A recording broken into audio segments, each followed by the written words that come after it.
Hello, folks. This is Richard Fish once again. This time I'm going to be addressing the 17th Amendment, which is not that long.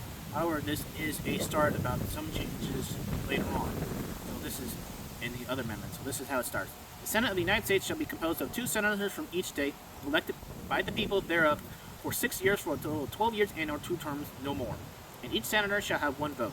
The electors in each state shall have the qualification requisite for electors of the most numerous branch of the state legislatures. Once electors are chosen, they cannot be replaced or substituted.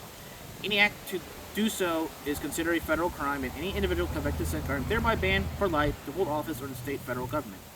When vacancies happen in a representation of any state in the Senate, the executive authority of such state shall issue writs of election to fill such vacancies, provided that the legislature of any state may empower the executive, therefore, to make temporary appointments until the people fill the vacancies by election as the legislature may direct. This amendment shall not be so constructed as to affect the election or term of any senator chosen before it becomes valid as part of the Constitution.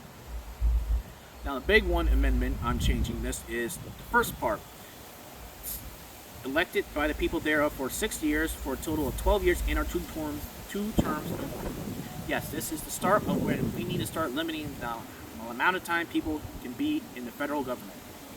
2 terms for senators, 12 years is enough. If you cannot do your job as a senator in 12 years, you should not have any business being in the government. 12 years is plenty of time to run the government, to be a senator and make changes. Any more years than that is it's ridiculous. You should not have more than 12 years being a U.S. senator. Yes, I know there are senators who are probably on the 3rd or 4th term right now. That is overblown and, quite frankly, ridiculous.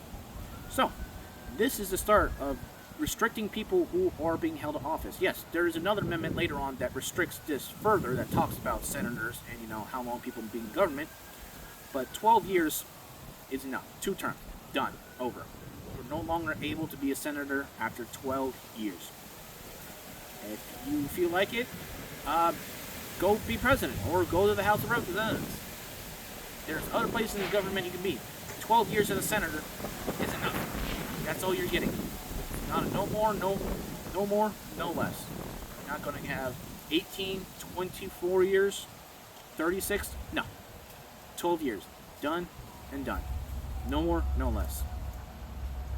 And then, yes, this is also a start. Any act to do so is considered a federal crime, and any individual convicted of said crime is thereby banned for life to hold office in the state and federal government. We need to start doing this. Those committing federal crimes in office of senator or House of Representatives need not only just be convicted, need to be banned for life to make sure they cannot run again. I believe that those convicted federal crimes should be banned from running for federal office. I believe that is explained we'll explain that in a later amendment, but for today, for this 17th Amendment, senators can be banned from being in the federal government. At least that's what the 17th Amendment is expressing, and then they can only be there 12 years. Yes, there should be a later amendment that expands on this, but this is basis of the 17th Amendment. You can no longer be a senator for only 2 years or 12 years, and if you somehow commit a federal crime while being a senator, you are banned and convicted. Mind you, you have to be convicted, not tried, but you have to be convicted. You are banned from the federal government or state government. Let's make that true. State government. You're banned from state and federal government for life. There's no ifs, ands, or discussions. There should be not, but, I know actually talking about, pardons, that's actually getting rid of later. That's another amendment, but yes, there won't be pardons anyway, so once you're convicted of federal crime, you're no longer able to run for federal or state office, and that should be expressed later. And so that is the start for the 17th Amendment. Thank you.